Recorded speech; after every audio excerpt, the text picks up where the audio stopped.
जी इस वक्त हम सुलेमान पारस उर्स में मौजूद हैं और उस उर्स का आज उर्स शुरू हो गया है, रौनकें लगी हुई हैं और हमारे साथ सीनियर सहाफ़ी जनाब अब्दुल करीम साहब मौजूद हैं। उनसे पूछते हैं कि जनाब वो इस हवाले से क्या कहेंगे। जी जी बिल्कुल जी, उर्स जो है हर साल की तरह इस साल भी जोशो खरोश से मनाया जा रहा है।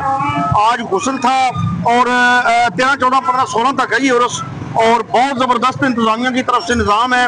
और इस उर्स में जो मैंने अहम चीज़ देखी है ना वो ये देखी है खाने पीने के वाले से मैं बात, ठीक है, क्योंकि लोग खाने पीने के शौकीन होते हैं। क्या बात है जी, क्या पाक पतन के बूटा, जी बूटा जो मशहूर फेमस है डिस्ट्रिक्ट पाक पतन के जलेबियां बनाने में, क्या बात है। इस दफा वो भी आए हैं यहाँ पे, जलेबी दिखाएं, ये साथ बैठे हैं जनाब।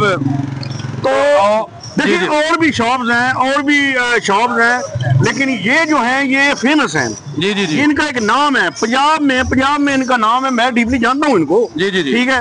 और अल्हम्दुलिल्लाह बहुत अच्छी जलेबियां बनाते हैं और भी जितने आइटम्स हैं फास्ट फूड बहुत जबरदस्त बनाते हैं, टेस्टी होती है, लोग वैसे इसके शौकीन है। तो इस दफा ये भी आए हैं जी। तो बाकी अल्हम्दुलिल्लाह ओवरऑल बड़ा जबरदस्त निज़ाम है जी, highly appreciated district administration of Jhelum. जी जी जी जनाब, हम इंतजामिया को अप्रिशिएट करते हैं और बहुत जबरदस्त इंतजाम है यहाँ पे जनाब। उर्दू ग्लोबल, UG न्यूज़, जावा जी झेलम, डन कर दो।